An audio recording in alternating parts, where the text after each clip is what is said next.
నమస్కారం. బతుకమ్మ సమాచారానికి స్వాగతం. వివాహేతర సంబంధానికి అడ్డుగా ఉన్నారని ముగ్గురు చిన్నారులను కడతీర్చింది కన్నతల్లి. ఈ ఘటన సంగారెడ్డి జిల్లా అమీన్పూర్ మండలం బీరంగూడలో గత నెల 27న చోటు చేసుకోగా పోలీసులు బుధవారం ఈ కేసు గుట్టు విప్పారు. బీరంగూడ రాఘవేంద్ర కాలనీలో నివాసం ఉంటున్న రజిత ప్రైవేట్ స్కూల్లో టీచర్గా, ఆమె భర్త చెన్నయ్య డ్రైవర్గా పనిచేస్తున్నారు. మొదటి నుంచి రజితకు చెన్నయ్య అంటే ఇష్టం ఉండేది కాదు. 6 నెలల క్రితం 10th బ్యాచ్మేట్స్ గెట్ టుగెదర్ పార్టీలో రజితకు శివకుమార్తో స్నేహం ఏర్పడింది. రోజు చాటింగ్లు, వీడియో కాల్స్ ద్వారా మాట్లాడుకునేవారు. పెళ్లిగాని శివకుమార్ను ఎలాగైనా పెళ్లి చేసుకోవాలని నిర్ణయించుకుంది. పిల్లలు లేకుండా ఒంటరిగా వస్తే పెళ్లి చేసుకుంటారని శివ హామీ ఇచ్చాడు. దీంతో పిల్లలను అడ్డు తొలగించుకోవాలనుకుంది రజిత. మార్చి 27న రాత్రి భర్త లేని సమయంలో పెద్ద కొడుకు సాయికృష్ణ, కూతురు మధుప్రియ, చిన్న కొడుకు గౌతమ్లను టవల్తో ఊపిరాడకుండా చేసి చంపినట్టు విచారణలో తేలింది. రజిత, శివకుమార్లను అరెస్టు చేసి రిమాండ్కు తరలించినట్టు పోలీసులు తెలిపారు. ఇది ఒక మర్డర్ కేసు గురించి ప్రెస్ మీట్ ఉంది. సో 28th మార్చ్ 2025కి అరౌండ్ పొద్దున 0245 అవర్స్కి మనకి ఒక డయల్ 100 కాల్ వచ్చింది. డయల్ 100 కాల్ మనకి పానసియా హాస్పిటల్ నుంచి వచ్చింది. రిసీవ్ అయిన తర్వాత మన బ్లూ కోల్ట్ వాళ్ళు అక్కడ వెళ్ళారు. అక్కడ వెళ్ళిన తర్వాత మనకి ఇన్ఫర్మేషన్ వచ్చింది కి ఒక ఇంట్లో 3 పిల్లలు చనిపోయారు. సో అదే ఇన్ఫర్మేషన్ ప్రకారం మన వాళ్ళు అక్కడ పోయారు. అండ్ ఇది అక్కడ పోయిన తర్వాత రాఘవేంద్ర నగర్ కాలనీలో ఒక ఇంట్లో 3 చిన్న పిల్లలు, 1 is 12 year old, 1 girl is 10 year old and 1 younger son 8 years old. So 3 child were found dead in the morning hours and some foam like things were coming out of the mouth of these deceased. So first manaki first as a first visual it looked like poison or some food poisoning case. So we took all the precautions. Immediate ga manam మేము clue టీమ్కి call చేసాము. So clue team వచ్చిన తర్వాత వాళ్ళు అన్ని evidence ఏమేమి ఉన్నాయో అక్కడ కలెక్ట్ చేశారు. కలెక్ట్ చేసిన తర్వాత అక్కడ నుంచి మనం ఎఫ్ఎస్ఎల్కి పంపాను. దెన్ అదేవిధంగా మనం ఈ పిఎంఈ కోసం ఈ 3 డెడ్ బాడీకి మనం గాంధీ హాస్పిటల్ హైదరాబాద్కి పంపాము. To avoid any doubt during about the reason of the death మనం ఇక్కడ నుంచి బాడీ హైదరాబాద్ పంపాను, Gandhi hospital. So initially all of us were having doubt that it may happen due to some food poisoning or something, because one night before these 3 children and mother ate curd rice and the husband ate dal rice. So as per initial version of the complainant and the husband and the mother also, we believe that there is something wrong in that curd or something. So we were looking from that angle also. And the mother was admitted in hospital because in night hours she complained about stomachache. So because of that she was admitted to the hospital by the neighbors and husband in the neighbor's car. But after investigation we came on certain point and some new things came in this case. And after verification we found that the mother herself has killed these 3 children. In the short opinion of the doctor of Gandhi Hospital, the reason for death is mentioned as asphyxia due to smothering. There is no mention of any poison. Still, viscera and other things are preserved and has been sent to FSL. The FSL report is still awaited. But as per short opinion of doctor, it is a case of asphyxia, death due to asphyxia, and reason is smothering. And later the mother also confessed that she herself killed these 3 children because of some illicit affair between mother and one more person who is known to the mother. Because of this age gap of husband and wife, there were some dispute and some illicit relation was also there between the mother and one person who was her classmate in school time. So after this basis of these things, and also we got some clues, call details and all, and we took the mother and the other person into custody, and we will remand them. So this is the detail of the case, and this is very unfortunate incident, because as a society where we are heading, it is come to our notice that we think that mother and children relationship is the most pure relation. The mother and the child relationship is the purest form of relationship. But అది కూడా మన ఈ present సొసైటీలో అది కూడా ఇది effective లేదు. And a mother, she only killed her children. That is the saddest news I am sharing now. So they are in custody and they will be remanded. Thank you. విషం అంటే విష ప్రయోగం జరగలేదని అంటున్నారు. As per mother version, she used a towel and she put on the mouth of the children one by one. First the eldest child was killed, and then the daughter was killed, and in last the younger son was killed by smothering only. So there was no poison in this case, as per confession also, and as per other doctor opinion and other things also. Sir నూరు ఎట్లా వచ్చింది sir? Pardon? నూరేదో అవతల నుంచి వచ్చింది కదా? అది post mortem symptoms ఉన్నాయి. అది డెత్ అయిన తర్వాత అది వచ్చింది. అది కూడా విసరా ప్రిజర్వ్ ఉంది, బట్ అది పోస్ట్ మార్టం సిమ్టమ్స్ ఉన్నాయి. ఏంది? ఆమె క్లాస్మేట్ అది క్లాస్మేట్ పేరు శివ్ కుమార్ ఉంది. అతని పైన ఎలాంటి చర్యలు ఉండవు, ఎందుకంటే ఎంటైర్ స్టోరీ కూడా బ్యాక్గ్రౌండ్ చెప్పడం. సో అతని మీద అక్యూజ్ గురించిగా ఎలాంటి చర్యలు ఉండవు, ఎందుకంటే కాల్ మీడియా కూడా అది వాళ్ళు కాంటాక్ట్ లో ఉన్నారు ఇంతకు ముందు కూడా చాలాసారి వాళ్ళు ఇంతకు ముందు కలిశారు, and some physical intimacy was also there. అది వాళ్ళు మ్యారేజ్ కి ప్రామిస్ చేశారు. ఫస్ట్ ఇది వాళ్ళు అన్మ్యారీడ్ ఉన్నారు, అది ఇప్పుడు వరకు వాళ్ళు అన్మ్యారీడే ఉన్నారు శివ్ కుమార్. సో అదే ప్రామిస్ చేశారు కి ఫస్ట్ ఇది నా సిస్టర్స్ పెళ్ళి అయిన తర్వాత నేను మీకే పెళ్లి చేస్తాను. సో ఈ హస్బెండ్ కి భార్యకి అసలు ఏజ్ గ్యాప్ ఎంత ఉంది? Age gap almost 20 years. 20 years. మధ్యలో గొడవలు ఇప్పుడు వరకు గొడవ గురించి ఇప్పుడు క్లారిటీ లేదు, but as per call details ఈ వైఫ్ అండ్ ది శివ్ కుమార్లో చాలా ఇది కాల్ డీటెయిల్స్ ఉన్నాయి, and they were in frequent contact. అంటే ఇప్పుడు ఎంత సార్ ఏజ్ రజిత అనే అక్యూజ్డ్ ఎంత sir? Accuser is around 35 years. Husband age 50. Around 55 years. So they were in contact, and at the day of offense also this Shiv Kumar talked to the mother that day also.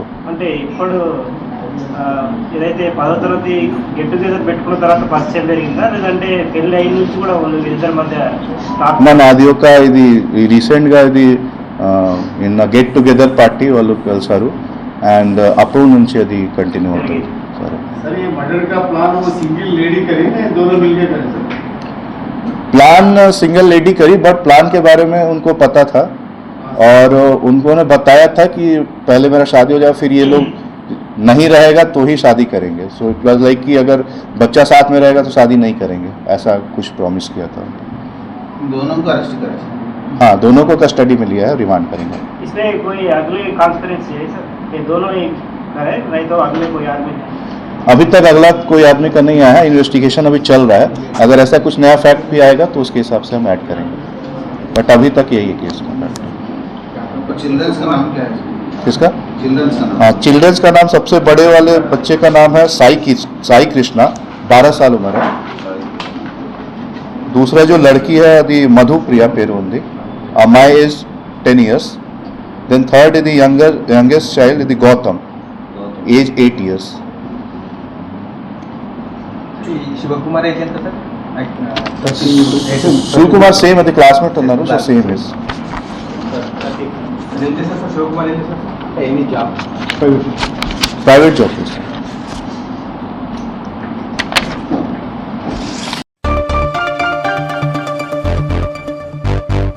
జిల్లా అధికారులతో మహిళా శిశు సంక్షేమ శాఖ principal secretary Anita Ramachandran సమీక్ష. అంగన్వాడీ కేంద్రాలలో మౌలిక వసతుల మెరుగు చర్యలు. జిల్లా కలెక్టర్ వల్లూరు క్రాంతి బడిబాట కార్యక్రమంలాగా అంగన్వాడీ బాట కార్యక్రమాన్ని నిర్వహించాలని, ప్రతి నెల 20 అంగన్వాడీ కేంద్రాల తనిఖీలు చేపట్టాలని, ఇంటింటికి అంగన్వాడీ కార్యక్రమాలు నిర్వహించాలని రాష్ట్ర మహిళా శిశు సంక్షేమ శాఖ ప్రిన్సిపల్ సెక్రటరీ అనితా రామచంద్రన్ అన్నారు. I got stuck in Hyderabad on some work. So మీరు తొందరగా రెస్పాండ్ అవుతూ తప్పకుండా మనం తొందరగా ముగిస్తాము. ఎంత ముఖ్యమైన డిపార్ట్మెంట్ అని మనందరికీ తెలుసు. మనం డీల్ చేసేది భావి తరంతో. భావి తరం బాగా ఉండాలి అంటే మనం మంచిగా వీళ్ళని చూసుకోవాలి కదా. సో చాలా గురుతరమైన బాధ్యత మీ అందరిపైన ఉంది. ఎస్పెషలీ అంగన్వాడీ టీచర్స్కి చాలా పని ఉంటుంది. ఒకవైపు పిల్లల్ని చూసుకోవాలి, ఒకవైపు మన యాప్స్, తర్వాత వంట, తర్వాత చదువు అన్నీ ఉంది. బట్స్లు చాలా చక్కగా చేస్తున్నారు.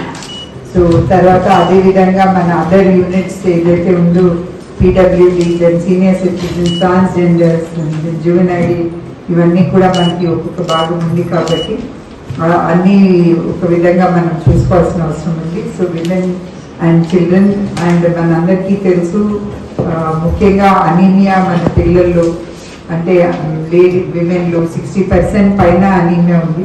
అడాలసెన్స్లో ఇంకా చాలా ఎక్కువ ఉంది. అందుకే మనం అడాలసెంట్ గ్రూప్స్ కూడా ఇప్పుడు పెట్టాలని అనుకున్నాము సర్ప్ ద్వారా. తర్వాత పిల్లల్లో కూడా మనకి మాల్ న్యూట్రిషన్ అనేది అన్ఫార్చునేట్లీ తెలంగాణ పొజిషన్ మంచిగా లేదు, మీకు అందరికీ తెలుసు. సో ఆ తెలంగాణ పొజిషన్ ఇంప్రూవ్ చేసి మన పిల్లల్ని మాల్ న్యూట్రిషన్ నుంచి బయటికి తీసుకురావడం అనేది మన ముఖ్యమైన కర్తవ్యం. సో అది అందరు కూడా సమర్థవంతంగా మీరు చేస్తారని కోరుకుంటూ we will start the review request వెళ్ళిన అంగన్వాడీ. అలా ప్రైడ్ అనేది వస్తే అప్పుడు మిగతా వాళ్ళు కూడా అరే ఇక్కడ అంగన్వాడీలో ఏదో బాగుంది, మా పిల్లోడు ప్రైవేట్ స్కూల్కి వెళ్ళి ఇవన్నీ నేర్చుకోవట్లేదు అనే ఫీలింగ్ రావాలి. అంటే సరే అక్కడ నేర్చుకుంటవచ్చు, బట్ ఖర్చు కూడా పెట్టాలి కదా. మనం గవర్నమెంట్ ఇంత డబ్బులు ఖర్చు పెట్టి ఇక్కడ ఫ్రీగా అన్ని నేర్పిస్తుంది కాబట్టి మీరు మోటివేట్ చేసి వాళ్ళని ఇక్కడ తీసుకొచ్చి, ముఖ్యంగా పౌష్టికాహారం అనేది వేరెక్కడ ఉండదు. ఇట్ ఈస్ నౌ మన 50 years ఆఫ్ అంగన్వాడీ, 50 సంవత్సరాలైంది. ఓకే, మీరందరూ ఇంతకాలం నుంచి చేస్తున్నారు. సో మన తెలంగాణలో our nutrition levels should definitely come out. GDP అన్నిట్లో బాగున్నారు, మాల్ నరిష్మెంట్ మాత్రం బాగాలేదు. ఓకే, సో గ్రోత్ మానిటరింగ్ ఒకసారి రివ్యూ చేస్తాం. సో అది మనం ఒకటి ఈ పైలట్ కింద ఒకవేళ మేము ప్లాన్ చేసి మేము కంప్లీట్ సపోర్ట్ ఈ selection of the anganwadi centres. Supervisors and anganwadi teachers please note that in మే కొన్ని విలేజ్ లెవెల్లో మనము మేళాస్ ఏర్పాటు చేసి ఎవరైతే మనకు ఫీడింగ్ విలేజెస్ ఉన్నాయో, ఐ మీన్ ఒకటే మీకు విలేజ్ ఉంటుంది, దాంట్లో ఎక్స్పెక్టెడ్ పేరెంట్స్ వాళ్ళని టార్గెట్ చేస్తూ మనం వారికి మంచి క్యాంపెయిన్ ఇవ్వాలి. జనరలీ బడి బాట మనం టీచర్స్ వెళ్ళి ఇంటింటికి వెళ్ళి కూడా తిరిగి చెప్తుంటారు. అదేవిధంగా అంగన్వాడీ బాటలో కూడా ఈ అంగన్వాడీ స్కూల్ గోయింగ్ కిడ్స్ ఎవరైనా ఉన్నారో వాళ్ళని మనం టార్గెట్ చేసి ఈసారి ఎన్రోల్మెంట్ మనం పెంచాలి. పెంచిన తర్వాత కూడా అటెండెన్స్ ఇందాక మేడంగా అట్లీస్ట్ 70% అన్న ఉండేటట్లు, 70-80% అన్న ఉండేటట్లు మనం ప్లాన్ చేసుకోవాల్సి ఉంటుంది. 80-90% ఓన్లీ జోగిపేట్లో మన లాక్టేటింగ్ మదర్స్ కొంత 70% ఉంది. జోగిపేట్ దీనిలో Patancheru 73% lactating mothers, Sadashivpet 75%. So Zaheerabad is doing well in this attendance. So ఎందుకు తల్లులు రాలేకపోతున్నారు అంటే వాళ్ళు పనికి వెళ్తారు, మనం వంట చేసేది ఎప్పుడు అని ఆ ప్రాబ్లం ఏమన్నా ఉందా? బికాస్ ప్రెగ్నెంట్ విమెన్ దాదాపు 8 months వరకు వాళ్ళు పనికి వెళ్తారు. సో మనం తీరిగా వంట 1 గంటకి చేస్తే వాళ్ళని ఉన్నట్టే వాళ్ళని కర్మ శాంతివనంకి అక్కడ దివ్యగణంలో ఒక 4 days కోర్స్లో ట్రైనింగ్ ఇప్పించాము. దీని వెనుక ముఖ్య ఉద్దేశం ఏంటంటే అంగన్వాడీ సెంటర్స్లో జనరల్ మేము న్యూట్రిషన్ గురించి మాట్లాడతాం, బట్ ప్రెగ్నెంట్ మదర్స్ యొక్క ఎమోషనల్ వెల్బీయింగ్ కూడా ఇంపార్టెంట్. ఎందుకంటే వాళ్ళు డ్యూరింగ్ ప్రెగ్నెన్సీ కొంచెం పీస్ఫుల్గా స్ట్రెస్ మేనేజ్మెంట్ చేసుకుంటూ ఉంటే వాళ్ళకి నార్మల్ డెలివరీ ఛాన్స్ పెరగడం కానీ, తర్వాత న్యాచురల్ లాక్టేషన్ రావడం కానీ ఇవన్నీ కూడా హెల్ప్ అవుతుంది. కాబట్టి ప్లస్ అంగన్వాడీ టీచర్స్ కూడా వాళ్ళు కూడా వాళ్ళకు ఎన్నో పని భారాలు ఉండొచ్చు, వాళ్ళు కూడా ఎంతో స్ట్రెస్ ఉండొచ్చు. సో ఈ విధంగా వాళ్ళకి కొంచెం మెడిటేషన్ అలవాటు చేస్తే వాళ్ళు కూడా ఒక ప్రశాంత వాతావరణంలో ఉంటారు, సెంటర్ని బాగా నిర్వహిస్తారు. అండ్ ప్రెగ్నెంట్ మదర్స్కి కూడా ఒక మంచి ఎన్వైరన్మెంట్ మన అంగన్వాడీ సెంటర్స్లో క్రియేట్ చేస్తారు. అని దీంట్లో ట్రైనింగ్ అనేది ఇప్పించాము. ఏముంటుందంటే అంగన్వాడీ టీచర్స్కి ఒక ఫ్లిప్ బుక్ ఇవ్వడం జరుగుతుంది. ఆ ఫ్లిప్ బుక్ వాళ్ళు చూపించి ప్రెగ్నెంట్ మదర్స్కి ఎక్స్ప్లెయిన్ చేస్తారు. వాళ్ళ స్టేట్ ఆఫ్ మైండ్ ఏ విధంగా ఉండాలి, ఫ్యామిలీతో ఏ విధంగా ఉండాలి, ఏ విధంగా వాళ్ళు పోషణ ఆహారం తీసుకోవాలి. ఇవన్నీ కూడా వాళ్ళు ఒక పీస్ఫుల్ ఎన్వైరన్మెంట్లో చెప్పడం జరుగుతుంది. Maybe 1 or 2 can give feedback on the division. Rowdy sheeters ఎలాంటి నేరాలకు పాల్పడకుండా సత్ప్రవర్తనతో ఉంటే రౌడీ షీట్ ఎత్తివేస్తామని పెద్దపల్లి డీసీపీ కరుణాకర్ అన్నారు. Ramagundam police commissionerate Peddapalli zone Godavarikhani పట్టణ పోలీస్ స్టేషన్ ఆవరణలో రౌడీ షీటర్ల ప్రవర్తనలో మార్పు కోసం రామగుండం పోలీస్ కమిషనర్ ఆదేశాల మేరకు కౌన్సిలింగ్ నిర్వహించారు. సందర్భంగా డీసీపీ రౌడీ షీటర్ల నేర చరిత్ర, వారిపై ఉన్న కేసుల వివరాలు, ప్రస్తుత జీవన విధానం, ఉద్యోగ స్థితిగతులను అడిగి తెలుసుకున్నారు. కార్యక్రమంలో గోదావరికని ఏసీపీ మడత రమేష్, వంటూరు సీఐ ఇంద్రసేనారెడ్డి, రవీందర్ మరియు పోలీస్ సిబ్బంది పాల్గొన్నారు. ఈరోజు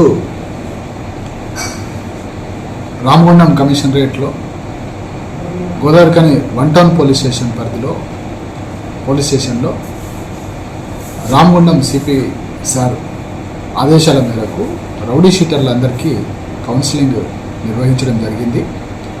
కౌన్సిలింగ్లో భాగంగా సుమారుగా 40 మంది రౌడీ షీటర్స్ కౌన్సిలింగ్కు హాజరయ్యారు. కొంతమంది వాళ్ళు లోకల్గా లేకపోవడం వలన వాళ్ళు అటెండ్ చేయలేదు. వాళ్ళ కోసం కూడా మళ్ళీ ఒకసారి కౌన్సిలింగ్ సెషన్ నిర్వహించడం అనేది జరుగుతుంది. రౌడీ షీటర్లందరికీ సత్ప్రవర్తన కలిగి జీవించాలని చెప్పడం జరిగింది. దానిలో భాగంగా వాళ్ళు రౌడీ షీటు వివిధ కారణాలతోని, అంటే ఒక కేసులో వాళ్ళు ఇన్వాల్వ్ అయినప్పుడు ఆ కారణాలు ఏంటి, ఏ కారణాల ద్వారా వాళ్ళు కేసులో ఇన్వాల్వ్ అయ్యారు, ఎంత కాలంగా వాళ్ళు రౌడీ యాక్టివిటీస్లో లేకుండా వాళ్ళు సత్ప్రవర్తన కలిగి జీవిస్తున్నారు అనే వాటిని అన్నింటినీ కూడా మేము పరిశీలన చేసి కొన్ని రౌడీ షీట్స్ కూడా క్లోజ్ చేయడం జరుగుతుంది. ఎవరైతే చాలా కాలంగా రౌడీ యాక్టివిటీస్లో లేరో వాళ్ళ రౌడీ షీట్స్ క్లోజ్ చేయడం జరుగుతుంది. ఎవరైతే రౌడీ యాక్టివిటీస్ చేస్తున్నారో వాళ్ళ మీద మాత్రం పోలీస్ అనేది చాలా కఠినంగా వ్యవహరించడం జరుగుతుంది. అవసరం అనుకుంటే రౌడీ యాక్టివిటీస్ ఎవరెవరైతే కంటిన్యూ చేస్తున్నారో అవసరం అనుకుంటే వాళ్ళ మీద పీడీ యాక్ట్ పెట్టే ఆలోచన కూడా పరిశీలన చేస్తున్నాం. వాళ్ళు రౌడీ షీటర్లందరికీ మేము చాలా క్లియర్గా చెప్పడం జరిగింది. వాళ్ళు వివిధ కారణాలతోని, కొంతమంది డబ్బుల కోసం కావచ్చు, లేకపోతే కొంతమంది భయపెట్టించుకోవాలని, ఇట్లా వివిధ కారణాలతోని వాళ్ళు రౌడీ యాక్టివిటీస్ చేస్తూ ఉంటారు. ఏ కారణాలు ఉన్నా కూడా, వాళ్ళకి ఏ సమస్య ఉన్నా కూడా పోలీస్ స్టేషన్లో SHO దగ్గరికి వచ్చి వాళ్ళు కంప్లైంట్ ఇచ్చినట్టయితే వాళ్ళ సమస్యలు కూడా పట్టించుకోవడం జరుగుతుంది. అంతేగాని వాళ్ళు చట్టాన్ని చేతిలోకి తీసుకున్నట్టు కానీ, లేకపోతే సొసైటీలో వాళ్ళ ఇష్టానికి ప్రవర్తించి భయభ్రాంతులకు గురి చేసి ప్రజలను కనుక ఇబ్బంది పెట్టినట్టయితే పోలీస్ మాత్రం చాలా కఠినంగా వ్యవహరిస్తుందని తెలియజేయడం జరిగింది.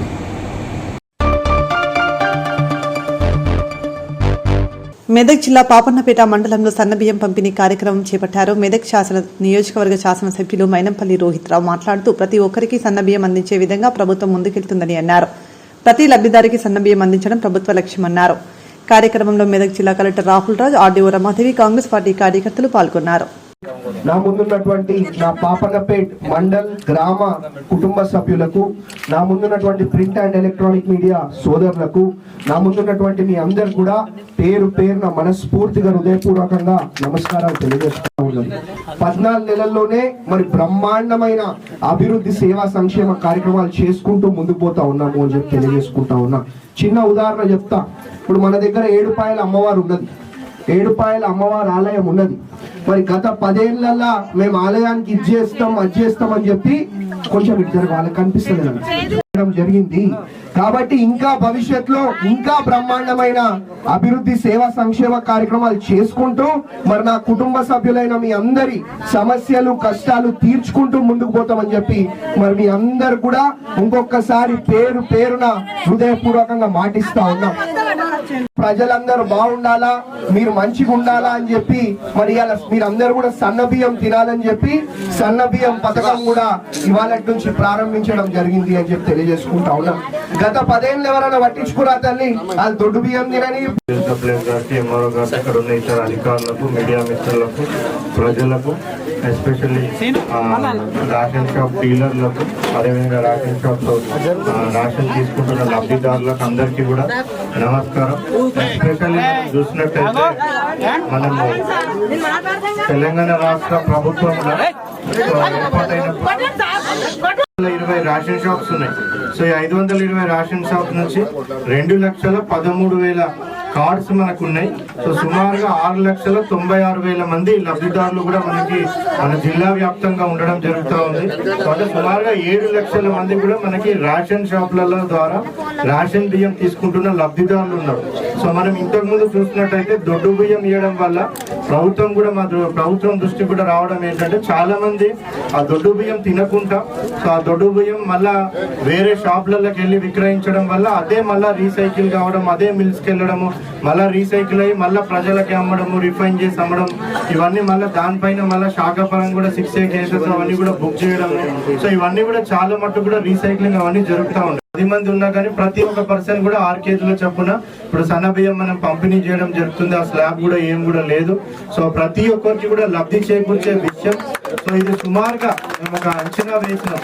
సో అంచనా వేసి ఎంతమంది అయితే మనకి ఈ బియ్యంని వేరే వాళ్ళకి అమ్మడం జరుగుతూ ఉంది, దాని ద్వారా వాళ్ళకి ఎంత ఖర్చు అవుతుందంటే సుమారుగా ఒక 4 మెంబర్స్ ఉన్న ఫ్యామిలీకి 1000 రూపాయల నుంచి 1500 వరకు కూడా వేరే దగ్గర నుంచి బియ్యం కొనుక్కోవడం వల్ల వాళ్ళకి బర్డెన్ అవుతూ ఉంటాయి. సో ఇప్పుడు మనమే సన్న బియ్యం పంపిణీ చేయడం వల్ల వాళ్ళకి 1000 నుంచి 1500 రూపాయల వరకు ప్రతి ఒక్క కుటుంబానికి కూడా ఒక 4 ఉన్న కుటుంబానికి ఆదా అవుతా ఉంది. ఒకవేళ 6, 10 మంది ఉంటే ఇంకా 2000 వరకు కూడా ఆ కుటుంబానికి ఆదా అయ్యే విషయం. అదేవిధంగా మా అందరికీ కూడా ఉచిత కరెంట్ 200 యూనిట్ వరకు ఎవరైతే ration cards below poverty line family ఉన్నారో వాళ్ళందరూ కూడా 200 యూనిట్ల వరకు ఉచిత కరెంట్ మనం ఆల్రెడీ ఊర్లలో అన్నిట్లో కూడా ప్రవేశపెట్టినాం. సో అన్నిట్లో ఊర్లలో అడిగినప్పుడు కూడా ప్రతి ఒక్కరు కూడా అందరు కూడా 200 యూనిట్ లోపల కూడా ఉచిత కరెంట్ వస్తుంది అని చెప్తా ఉన్నారు. సో అదే విధంగా వేరే మన గ్యాస్ సబ్సిడీ కానివ్వండి, అదేవిధంగా ఉచిత బస్సు ప్రయాణం కూడా అందరూ కూడా ప్రయాణం దాన్ని యూటిలైజ్ చేసుకుంటా ఉన్నారు. సో ఇవన్నీ కూడా ఏవైతే ఒక్కొక్క కార్యక్రమం తెలంగాణ రాష్ట్ర ప్రభుత్వం మన ఆనరబుల్ సీఎం గారి ఆ డైరెక్షన్ లో అన్ని హామీలు కూడా ఒక్కొక్కటి కూడా అమలు చేస్తా ఉన్నాం. అదేవిధంగా ఇక్కడ చాలా మంది యూత్ ఉన్నారు. రాజీవ్ యువ వికాసం స్కీమ్ కూడా మనం స్టార్ట్ పెట్టడం జరిగింది. చాలా మంది పెద్ద ఎత్తున ఆల్రెడీ ఆన్లైన్ అప్లికేషన్స్ కూడా మాకు రావడం జరిగింది. సో ఇక్కడ ఉన్న యూత్ కూడా ఇంకా ఎవరైనా ఎలిజిబుల్ పర్సన్స్ ఇంకా అప్లై చేసుకోకుండా ఉన్నట్టయితే రాజీవ్ యువ వికాసం స్కీమ్ ఆల్రెడీ ఆన్లైన్ లో అప్లై చేసుకోవచ్చు. ఎవరైనా ఆన్లైన్ లో అప్లై చేసుకోవడానికి ఇబ్బంది పడితే ఎంపీడీఓ ఆఫీస్ కి పోతే కూడా వాళ్ళు డైరెక్ట్ గా అప్లికేషన్ ఇస్తారు. అది కూడా ఆ ఫామ్ నింపి ఇచ్చినట్టయితే కూడా వాళ్ళు అప్లికేషన్ తీసుకొని ఆన్లైన్ చేయడం జరుగుతుంది. సో దానికి కూడా మన జిల్లాకి ఎస్సీకి సంబంధించిన సామాజిక వర్గానికి సంబంధించిన వ్యక్తులకు, ఎస్టీకి సంబంధించిన వ్యక్తులకు, మైనారిటీ, బీసీ, అదేవిధంగా అగ్రకులాల్లో కూడా పేదవాళ్ళని ఈబీసీ కింద తీసుకొని సో వాళ్ళకి కూడా ఈ స్కీమ్ వర్తిస్తుంది. కార్మికుల శ్రమ దోపిడీ ఫలితంగానే ఆర్ఎఫ్సీఎల్ యాజమాన్యం గడిచిన ఆర్థిక సంవత్సరంలో 510 కోట్ల రూపాయల నికర లాభాలను ఆర్జించిందని మజ్దూర్ యూనియన్ అధ్యక్షులు అంబటి నరేష్ ఆరోపించారు. గోదావరికని ప్రెస్ క్లబ్లో గురువారం ఏర్పాటు చేసిన మీడియా సమావేశంలో ఆయన మాట్లాడుతూ కాంట్రాక్ట్ కార్మికుల పట్ల యాజమాన్యం అవలంబిస్తున్న నిరంకుశ వైఖరిని ఎండగట్టారు. శ్రమజీవులైన కార్మికులు కష్టరూపకంగా లక్షల టీఎంసీల రక్తాన్ని దారపోస్తేనే ఆర్ఎఫ్సీఎల్ యాజమాన్యం ఘనమైన లాభాలను ఆర్జించినట్లు చెప్పారు.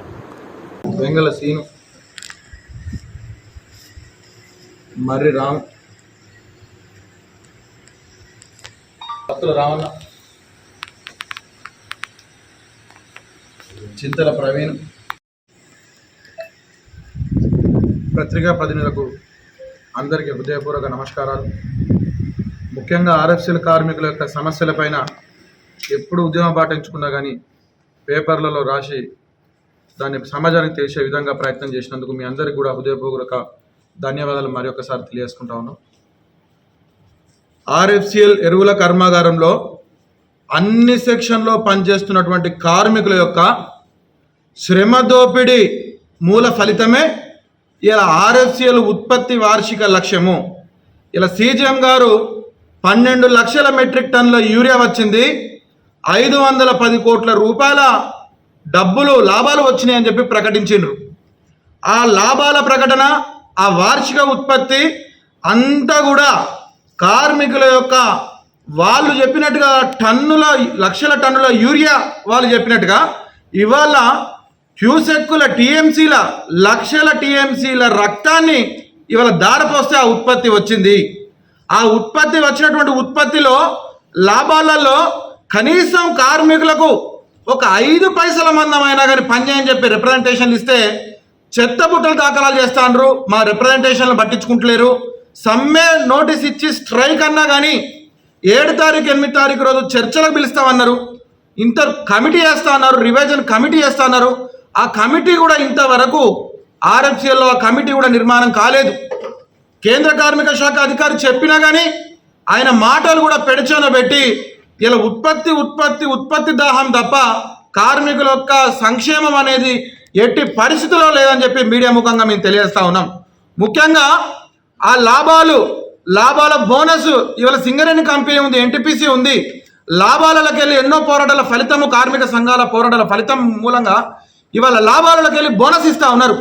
మేము యాజమాన్యాన్ని డిమాండ్ చేస్తూ ఉన్నాం, మీరు ప్రకటించినటువంటి లాభాలలో కార్మికుల వాటా ఎంత, కార్మికుల యొక్క బోనస్ యొక్క వాటా ఎంత, ఇవాళ డిక్లేర్ చేయండి.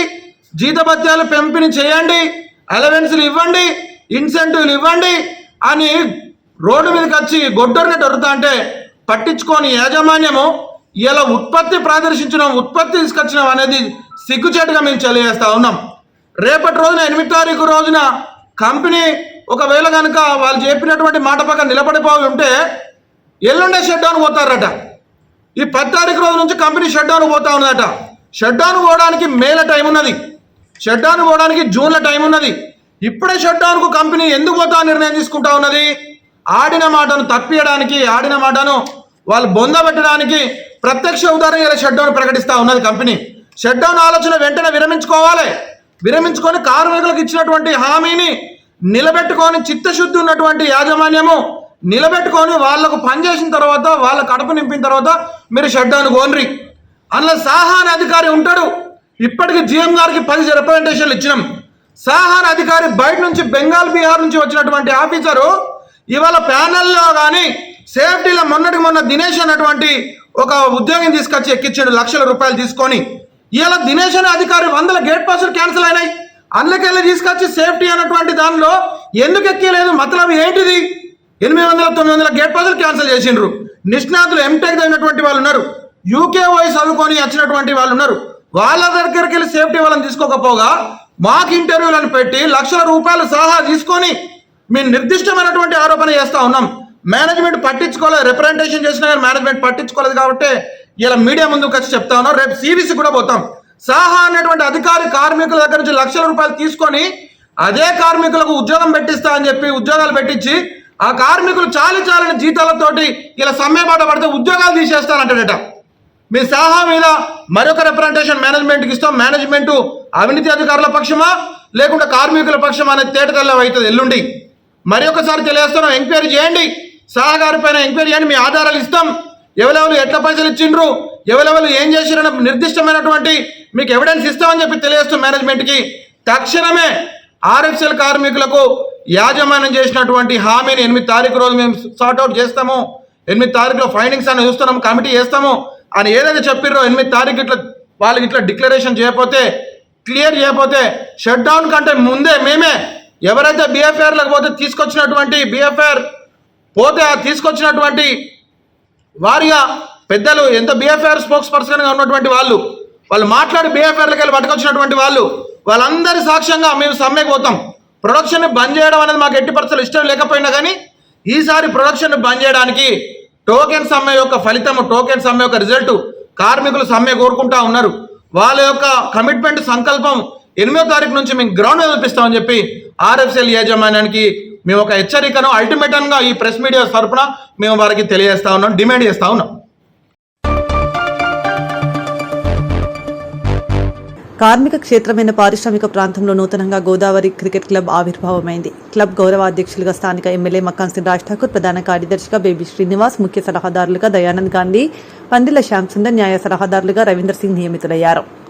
ఈ మేరకు గోదావరికని ప్రెస్ క్లబ్లో గురువారం ఏర్పాటు చేసిన మీడియా సమావేశంలో ముఖ్య సలహాదారులు దయానంద్ గాంధీ, ప్రధాన కార్యదర్శి బేబీ శ్రీనివాస్ మాట్లాడుతూ క్రికెట్ పట్ల ఆసక్తి గల క్రీడాకారులకు శిక్షణ ఇచ్చి జిల్లా, రాష్ట్ర, జాతీయ, అంతర్జాతీయ స్థాయిలో రాణించేలా ప్రోత్సాహాన్ని అందించడమే గోదావరి క్రికెట్ క్లబ్ లక్ష్యమని అన్నారు. ఎందుకంటే గాంధీ సార్కి కొన్ని వందల కార్యక్రమాలు, టోర్నమెంట్స్ చేసిన అనుభవం ఉన్నది కాబట్టి మేము మా క్లబ్ మెంబర్స్ అనుకొని గాంధీ సార్ గారిని ముఖ్య అడ్వైజర్గా పెట్టుకోవడం జరిగింది. అదేవిధంగా శ్యామ్ గారు కూడా చీఫ్ అడ్వైజర్ ఈ క్లబ్కి. అంతకు మించి ఈ క్లబ్ ప్రెసిడెంట్గా ఆనరబుల్ ప్రెసిడెంట్గా రాజ్ ఠాకూర్ మాకు సారథ్యంతో, అంటే మాకు ఈ ఆలోచన కల్పించిందే తను. మనం ఇక్కడ పిల్లల్ని డెవలప్ చేయాలి స్పోర్ట్స్ పరంగా. ఎందుకంటే అంతకుముందు స్టాఫ్ చైర్మన్ చేస్తాం.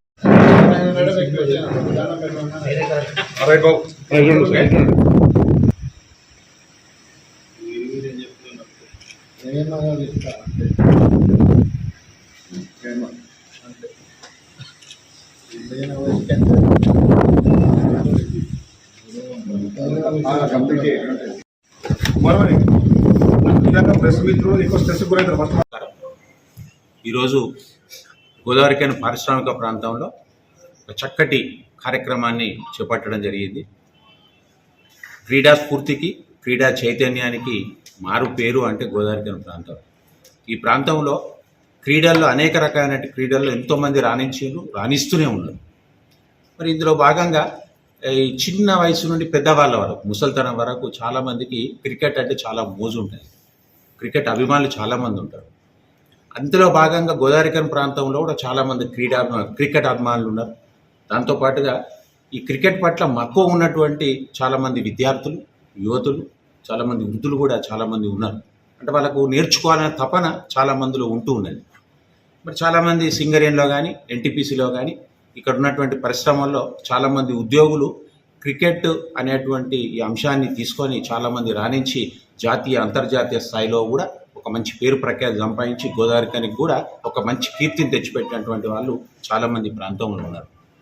ఇందులో భాగంగా ఈ ప్రాంతంలో క్రికెట్ను రాణింపజేయాలి, క్రికెట్లో ఎవరికైతే మక్కువ ఉంటుందో, ఎవరైతే ఔత్సాహికులు ఉంటారో వాళ్ళని ప్రోత్సహించాలనేటువంటి ఒక సంకల్పంతో శ్రీనివాస్ నేతృత్వంలో ఇక్కడ ఒక చక్కటి క్లబ్ను ఏర్పాటు చేయడానికి యోచన జరిగింది, స్థాపించడం కూడా జరిగింది. ఈ రోజు నుండి వాటిని ఆవిర్భవించడం జరిగింది. దాని పేరే గోదావరి క్రికెట్ క్లబ్. ఈ క్లబ్ యొక్క ఉద్దేశాలు కానీ, క్లబ్ యొక్క సంకల్పం కానీ, క్లబ్ ఏర్పాటు చేసుకున్నటువంటి దాని నేపథ్యం కానీ అనేక అంశాలు ఇందులో ఏర్పాటు చేసుకొని ముందుకు సాగించడానికి, ఈ ప్రాంతంలో గోదావరి క్రికెట్ క్లబ్ యొక్క సేవలు ఈ ప్రాంతంలో ఉండేటువంటి ఔత్సాహికులకు, క్రికెట్ అభిమానులకు కానీ, క్రికెట్ క్రీడాకారులకు కానీ, అలా ఎవరైతే ఉంటారో వాళ్ళందరికీ తోడ్పాటు అంటే ఒక మంచి చక్కటి ప్రోత్సాహాన్ని ఇవ్వడం కోసం ఈ గోదావరిఖని క్రికెట్ క్లబ్ అనేటువంటి ఇతివృత్తంతో ప్రారంభం కావడం జరిగింది. మరి చాలామంది ప్రముఖులను కూడా ఇందులో చేర్చుకొని వాళ్ళ సారథ్యాన్ని, వాళ్ళ సలహాలను, వాళ్ళ సూచనలను చేసుకొని ముందుకు ఏర్పాటు చేయడం జరిగింది. మరి దానికి సంబంధించినటువంటి వివరాలన్నీ శ్రీనివాస్. ఈరోజు మా ముఖ్య ఉద్దేశం ఏంటంటే గోదావరి క్రికెట్ క్లబ్ ఆవిర్భావ దినోత్సవంగా పురస్కరించుకొని ఈరోజు ఈ ప్రెస్ మీట్ పెట్టడం జరుగుతుంది. ఈ క్లబ్ యొక్క ముఖ్య ఉద్దేశం ఏంటంటే నూతన క్రీడాకారులు ఎవరైతే ఉంటారో బాలికలతో సహా వాళ్ళకు ప్రోత్సాహం ఇచ్చి టోర్నమెంట్స్ పెట్టేసి, ముఖ్యంగా మంచి క్యాంప్స్, సమ్మర్ క్యాంప్స్, మామూలు జనరల్ క్యాంప్స్ పెట్టేసి వాళ్ళకు మంచి నైపుణ్యాన్ని కోచింగ్ ఇచ్చి వాళ్ళని అభివృద్ధి దిశగా డిస్ట్రిక్ట్ లెవెల్స్ కావచ్చు, స్టేట్ లెవెల్ కావచ్చు, రంజీ లెవెల్ కావచ్చు, వాళ్ళని ప్రైజులను చేయడం ఉద్దేశం కొద్దీ ఈ యొక్క క్లబ్ పెట్టడం జరిగింది. అంతేకాకుండా ఇక్కడ ఉన్నటువంటి ఎన్టీపీసీ కానీ, ఎఫ్సీఐ కానీ, సింగరేణి కానీ, పోలీస్ డిపార్ట్మెంట్ కానీ, ఆర్టీసీ కానీ, ఇలాంటి సంస్థల ఆఫీసర్స్ కూడా చాలామంది స్ట్రెస్కు వాళ్ళ వృత్తిరీత్యా పనిచేస్తూ స్ట్రెస్కి గురవడం జరుగుతుంది. వాళ్ళకు మానసిక ఉల్లాసం కల్పించడానికి కూడా వాళ్ళని కూడా ప్రోత్సహించడం కొరకే వాళ్ళు కూడా టోర్నమెంట్స్ పెట్టి వాళ్ళని కూడా మేము వాళ్ళని ఉత్సాహపరచడానికి టోర్నమెంట్స్ కూడా పెట్టడం జరుగుతుంది. భవిష్యత్తు పెడదామని ఆలోచన ఉంది మాకు. ముఖ్యంగా ఈ టోర్నమెంట్ పెట్టే ఉద్దేశం అంటే క్రీడాకారులను ఇప్పటికే చాలామంది మంచి స్టేట్ లెవెల్లో ఆడిన క్రీడాకారులు ఉన్నారు. ఇంకా కూడా డెవలప్ చేసి వాళ్ళని మంచి ఒక స్థాయిలో ఆడిపించాలనే ఉద్దేశం కొద్దీ ఈ క్లబ్ ఫామ్ చేయడం జరిగింది. ముఖ్యంగా దయానంద్ గాంధీ గారిని మేము ఈ క్లబ్కు చీఫ్ అడ్వైజర్ పెట్టుకోవడం జరిగింది. ఎందుకంటే గాంధీ సార్కి కొన్ని వందల కార్యక్రమాలు, టోర్నమెంట్స్ చేసిన అనుభవం ఉన్నది కాబట్టి మేము మా క్లబ్ మెంబర్స్ అనుకొని గాంధీ సార్ గారిని ముఖ్య అడ్వైజర్గా పెట్టుకోవడం జరిగింది. అదేవిధంగా ఇంకొక సీనియర్ పాత్రికేయులు అయినటువంటి శ్యామ్ గారు కూడా చీఫ్ అడ్వైజర్ ఈ క్లబ్కి. అంతకుమించి ఈ క్లబ్ ప్రెసిడెంట్గా ఆనరబుల్ ప్రెసిడెంట్గా రాజ్ ఠాకూర్ మకాన్ సింగ్ గారిని మేము పెట్టుకోవడం జరిగింది. ఎందుకంటే రాజ్ ఠాకూర్ గారి సారథ్యంతో అంటే మాకు ఈ ఆలోచన కల్పించిందే మనం ఇక్కడ పిల్లల్ని డెవలప్ చేయాలి స్పోర్ట్స్ పరంగా. ఎందుకంటే అంతకుముందు స్టాఫ్ చైర్మన్ చేశారు. ఆయన అనుసంధానంగానే మేము ఈ క్లబ్ ఫామ్ చేయడం జరిగింది. దానికైనా మేము గౌరవదక్షిగా పెట్టుకుంటున్నాము. భవిష్యత్తులో కూడా ఇక్కడ ఉన్నటువంటి క్రీడాకారులు ఎవరైనా మంచి క్రీడాకారులు ఎదగాలంటే ఆయన సహాయ సహకారాలు కూడా తప్పనిసరిగా తీసుకుంటాం. అతను చేస్తామని మాకు మాట ఇచ్చింది. మేము ఆయన సారథ్యంలోనే ఈ క్లబ్ కూడా మేము రన్ చేస్తాము. ఆయన ఆనరబుల్ ప్రెసిడెంట్గా పెట్టుకోవడం జరిగింది. అదేవిధంగా చీఫ్ లీగల్ అడ్వైజర్గా అడ్వకేట్ రవీందర్ సింగ్ గారిని కూడా పెట్టుకోవడం జరిగింది. ఇప్పటివరకు అయితే ఈ కమిటీ వేసుకున్నాము. భవిష్యత్ కార్యాచరణలో మళ్ళొకసారి మేము విస్తృతంగా కమిటీ వేసి మళ్ళీ ప్రెస్ మీట్ పెడదామని ఈ ప్రెస్ మీట్ సందర్భంగా మేము గోదావరి ప్రజలు తెలియజేస్తున్నాము.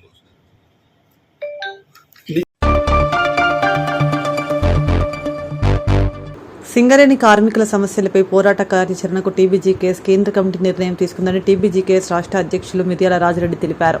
గోదావరికని సిరి ఫంక్షన్ హాల్లో గురువారం ఏర్పాటు చేసిన మీడియా సమావేశంలో ఆయన మాట్లాడుతూ రాష్ట్రంలో కొత్తగా ఏర్పడిన ప్రభుత్వం గుర్తింపు సంఘం ఏఐటీయూసీ ప్రాతినిధ్య సంఘం ఐఎన్టీయూసీ కార్మికుల సమస్యలను పరిష్కరించడం పక్కన పెట్టి ఉన్న హక్కులను కూడా కాపాడుకోలేని పరిస్థితులను తీసుకొచ్చారని ధ్వజమెత్తారు. ఈరోజు జరిగినటువంటి తెలంగాణ బొగ్గరి కార్మిక సంఘం కేంద్ర కార్యవర్గం జరిగింది. తర్వాత చాలా తీర్మానాలు కూడా చేయడం జరిగింది. దీంతో పాటుగా కార్యాచరణ కూడా ప్రకటించి ఉద్యమ కార్యాచరణతో ముందుకెళ్ళి కార్మికుల సమస్యలతో పాటు ఈ సంస్థ పరిరక్షణ కోసం తెలంగాణ బొగ్గరి కార్మిక సంఘం బాధ్యతాయుతంగా పనిచేస్తుంది అనేటువంటిది తెలియజేస్తూ, ముఖ్యంగా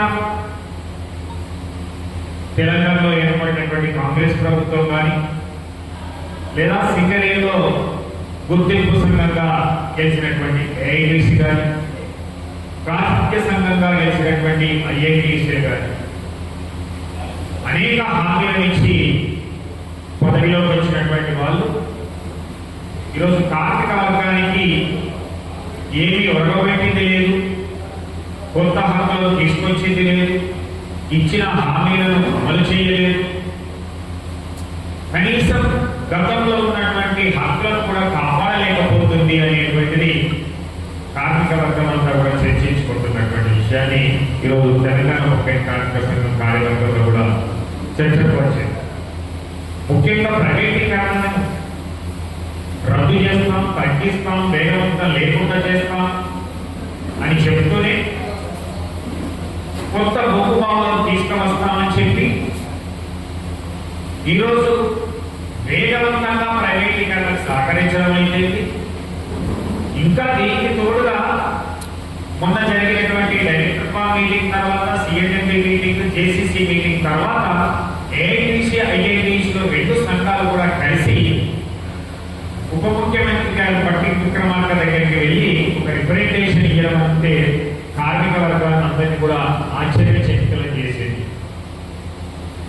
ఏమని రిప్రజెంట్ చేశారు దాంట్లో అంటే, సింగరేణి యాజమాన్యం, సింగరేణి సంస్థ బొగ్గు ప్లాంట్ల వేలంలో పాల్గొనడానికి అవకాశం ఇవ్వండి అని చెప్పింది.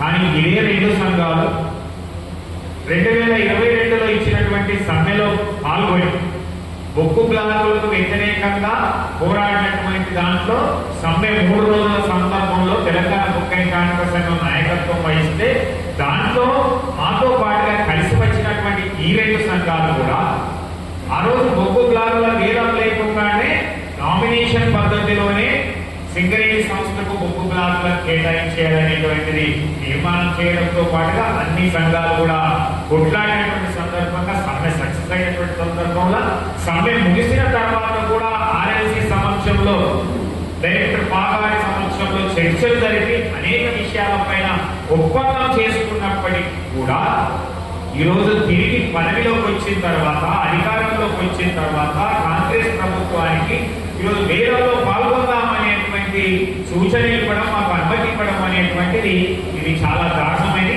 ఇది సంస్థనే నిర్వీర్యం చేసి, ఉనికినే కోల్పోయేటట్లుగా చేసి, ఈ కార్మికుల కడుపులో మన్ను కొట్టి ఈ సంస్థ పేరు లేకుండానే చేసి టోటల్ గా ప్రైవేటైజేషన్ చేసేటువంటి అవకాశాన్ని కల్పిస్తున్నది అనేటువంటిది తెలంగాణ బొగ్గరి కార్మిక సంఘం భావిస్తాం.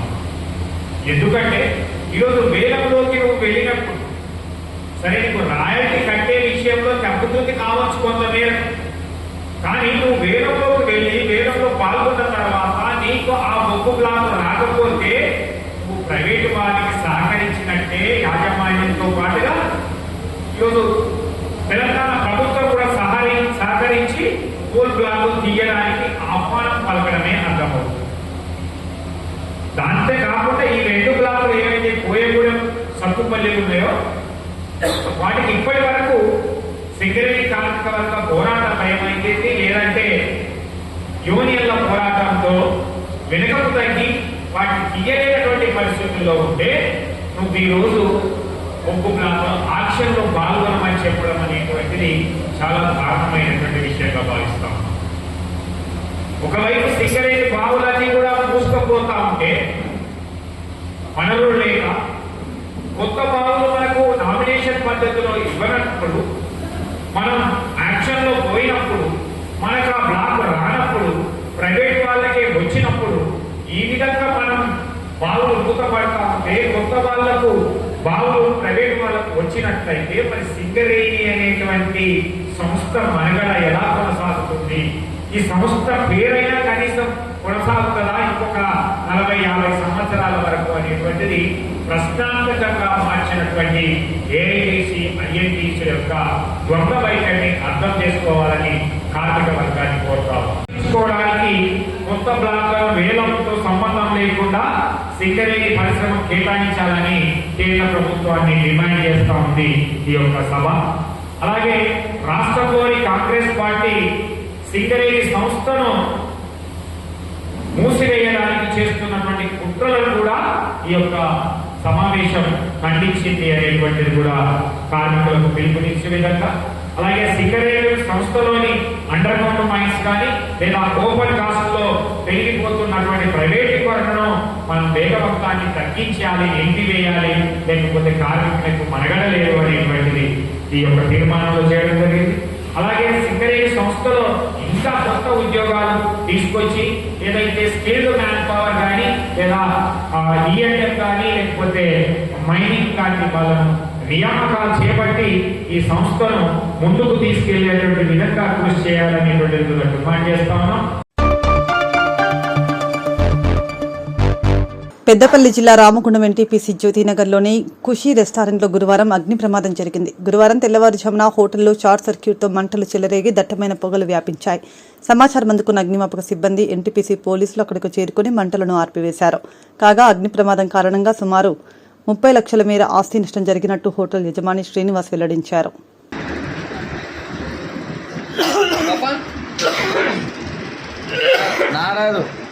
ఇలా బాధ ఇలా నీ బాధ నీ రావు లేకనిపిస్తాను.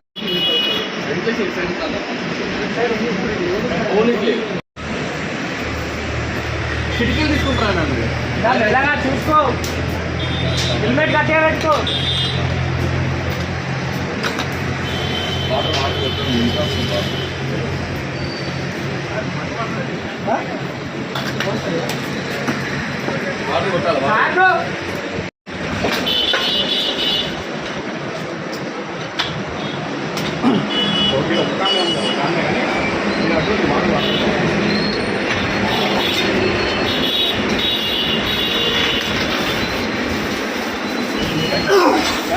సిలిండర్లు పైన ఉన్నాయి.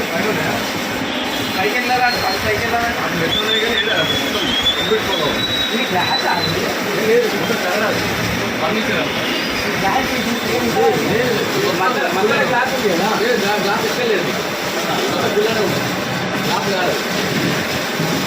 ఇది పగల పడతాయి, పొద్దుది కాదు మీరు పగల పడతాయి.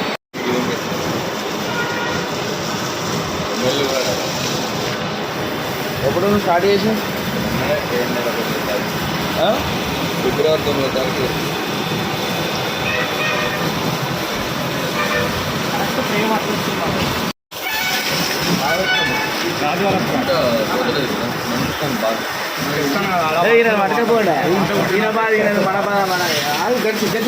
అయిపోతుంది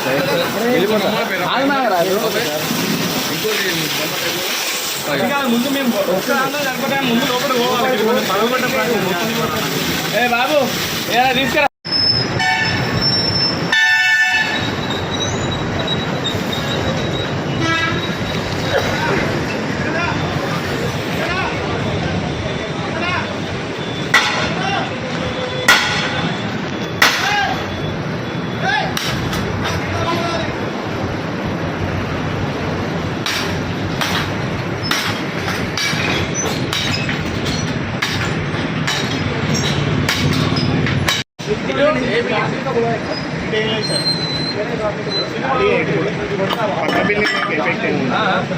పక్క బిల్డింగ్లకు ఎఫెక్ట్ ఏమి ఉండదు సార్. తోడదా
ఖుషి ఫ్యామిలీ రెస్టారెంట్ ఓనర్ అండి నేను.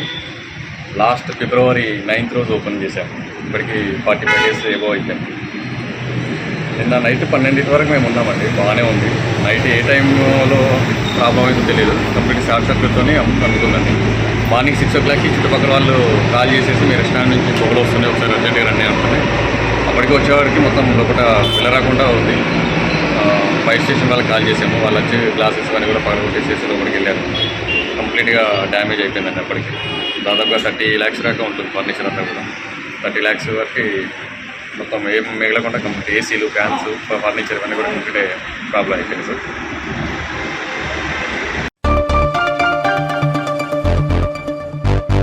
పాస్టర్ ప్రవీణ్ పగడాల అనుమానాస్పద మృతి పట్ల న్యాయం చేయాలని కోరుతూ inter denominational pastors fellowship IPF Peddapalli జిల్లా ఆధ్వర్యంలో సంఘీభావ శాంతి ర్యాలీ నిర్వహించారు. 200 మంది ర్యాలీలో పాల్గొని స్థానిక లేబర్ కోర్టు నుండి VK రెడ్డి రీగల్ మీదుగా ప్రధాన చౌరస్తా వరకు ర్యాలీ కొనసాగింది. క్రైస్తవ నాయకులు, పాస్టర్లు, భక్తులు పెద్ద సంఖ్యలో కొవ్వొత్తులు వెలిగించి తమ సంఘీభావాన్ని ప్రకటించారు.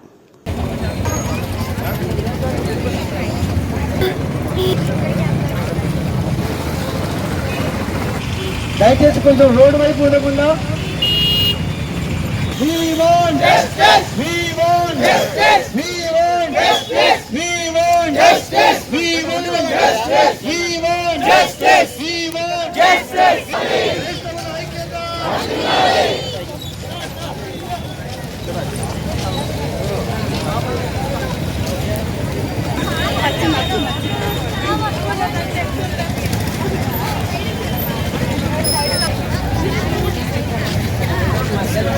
తప్పును ఖండించడానికి, మత సామరస్యమును పెంపొందింపజేయడానికి క్రైస్తవులమైన మేమందరము మాతో పాటుగా ఈ ర్యాలీలో పాల్పొందిన వారందరి కొరకు మీకు స్తోత్రాలు చెల్లిస్తున్నాం. దైవజనుల కొరకు, విశ్వాసుల కొరకు, క్రైస్తవ సంఘ నాయకుల కొరకు, ముస్లిం సహోదరుల కొరకు, మీడియా మిత్రుల కొరకు మీకు స్తోత్రాలు చెల్లిస్తున్నాం. ప్రభువా ఈ విషయంలో న్యాయం కావాలని, ప్రభువా మేమందరం కూడా ఈ ప్రాంతం నుండి సేకలునైనట్లుగా ఈ సమయాన్ని ప్రభువా మీరు ఇచ్చినందుకే మీకు స్తోత్రాలు చెల్లిస్తున్నాం.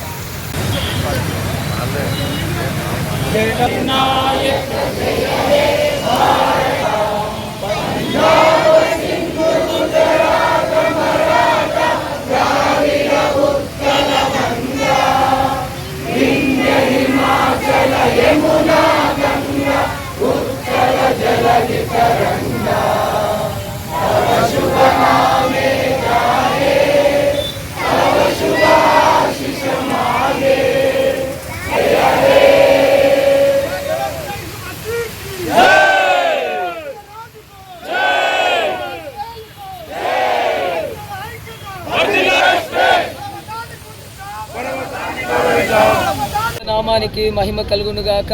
ఈ యొక్క సాయంకాలం వేళ inter denominational pastors fellowship Peddapalli జిల్లా ఆధ్వర్యంలో మరి పెద్దపల్లి జిల్లా ఉన్నటువంటి సంఘ నాయకులు, క్రైస్తవ సోదరుల సమక్షంలో, అదేవిధంగా జిమ్మి బాబు గారు, అదేవిధంగా గాంధీ గారు, వీరందరి సమక్షంలో ఈ రోజున గత 24వ తారీఖు చనిపోయినటువంటి పాస్టర్ ప్రవీణ్ పగడాల గారి యొక్క కుటుంబానికి, వారి యొక్క పరిచర్యలకి సానుభూతిని తెలియజేస్తూ వారి కుటుంబానికి ఆదరణ కలిగించబడాలని క్రైస్తవ సమాజముగా మేము కోరుకుంటున్నాం.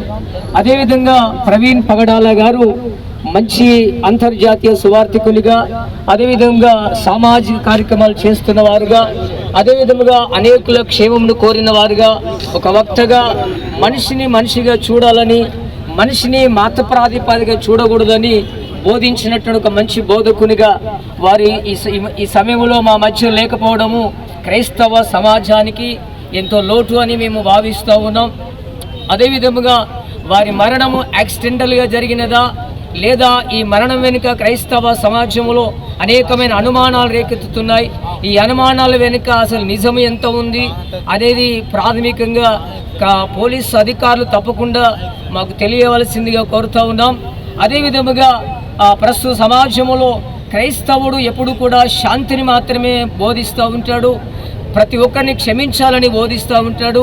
అలాంటి క్రైస్తవ సమాజం మీద ప్రస్తుతం సోషల్ మీడియాలో కానివ్వండి లేదా అనేక విధాలుగా చాలా విచిత్రమైనటువంటి విధానములో రెచ్చగొట్టే పోస్టులు పెడుతున్నటువంటి అనేకుల విషయంలో ప్రభుత్వాలు ఒక ప్రత్యేకమైనటువంటి చొరవ తీసుకోవాలని క్రైస్తవ సమాజానికి తెలుగు రాష్ట్రాలు కానివ్వండి ప్రభుత్వాలు కానివ్వండి ఎల్లవేళలా అండగా ఉండాలని మేము క్రైస్తవ సంఘాల తరపున క్రైస్తవ సమాజము తరపున మేము ప్రాధేయపడుతున్నాం. తప్పకుండా ప్రవీణ్ పగడాల గారి యొక్క మరణ విషయమైనటువంటి ప్రతిదాన్ని తప్పకుండా ప్రభుత్వ అధికారులు సమగ్ర విచారణ చేసి మాకు తెలియజేస్తారని ఆశిస్తున్నాం. ఇక ముందు రాబోయే భవిష్యత్ కాలంలో కూడా క్రైస్తవ సమాజానికి ప్రభుత్వము అదేవిధంగా అధికారులు అందరూ కూడా అండగా ఉంటారని భావిస్తున్నాము, ఉండాలని కూడా ప్రేమపూర్వకం కోరుకుంటున్నాము. Thank you. గోదావరి ఖని పారిశ్రామిక ప్రాంతంలో ప్రవీణ్ పగడాల గారికి సానుభూతిగా శాంతి ర్యాలీ నిర్వహించడం జరిగింది. ముఖ్యంగా మన యొక్క తెలుగు రాష్ట్రమైనటువంటి ఆంధ్రప్రదేశ్లో గత వారం క్రితం హైదరాబాద్ నుంచి వెళ్ళి రాజమండ్రి వెళ్తున్న మార్గ మధ్యంలో ప్రముఖ పాస్టర్ ప్రవీణ్ గారిని అత్యంత దారుణంగా హతమర్చి మరి వారి యొక్క మృతిని హత్య చేసి వారి యొక్క మృతిని మరి యాక్సిడెంట్గా చిత్రీకరించడానికి ప్రయత్నిస్తున్నారు. మరి అక్కడ వెళ్ళేటటువంటి వారికి క్లియర్గా వారి యొక్క ముఖంపై తీవ్ర గాయాలు ఉన్నాయి, అదేవిధంగా వారి యొక్క చేతులపై కూడా తీవ్ర గాయాలు ఉన్నాయి. హెల్మెట్ ధరించినటువంటి వ్యక్తి యొక్క ముఖంపై గాయాలు ఎలా ఉంటాయని చాలామంది అడుగుతున్నారు. ముఖ్యంగా ఈరోజు మీడియాపై కూడా మనం చూస్తున్నాము, అది ముమ్మాటికి చేసింది హత్యే, మర్డరే.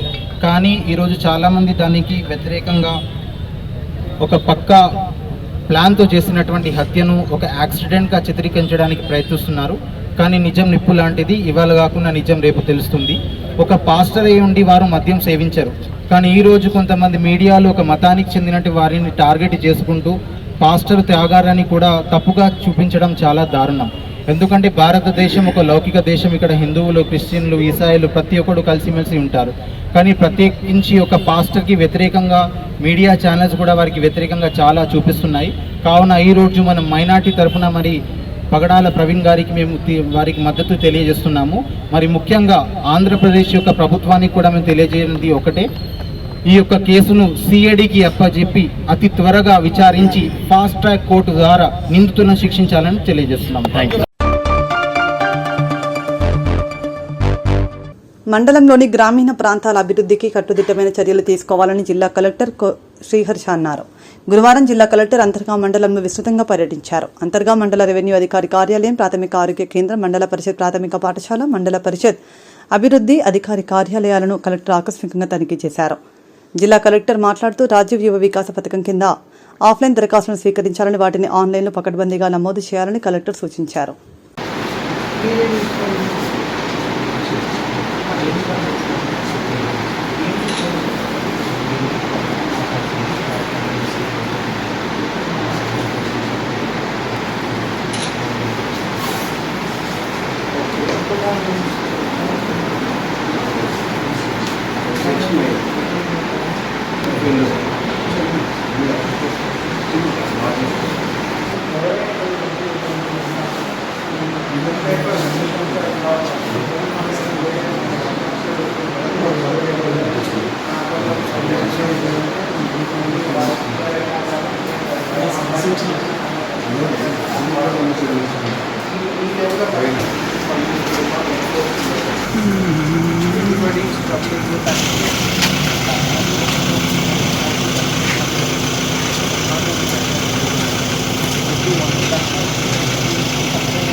ఇది చూడలేదు సార్, చెక్ చేయాలి. మొన్ననే ఇది హాలిడే వచ్చింది సార్, చేసుకుందామని అది కొన్నాళ్ళు మేడం చెప్పింది. తర్వాత నేను స్టార్ట్ చేశాను సార్.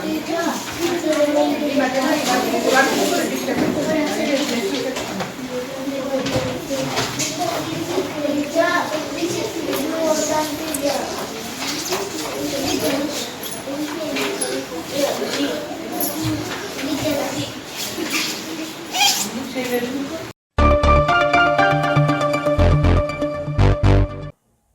ఇంతటితో వార్తలు సమాప్తం. నమస్కారం.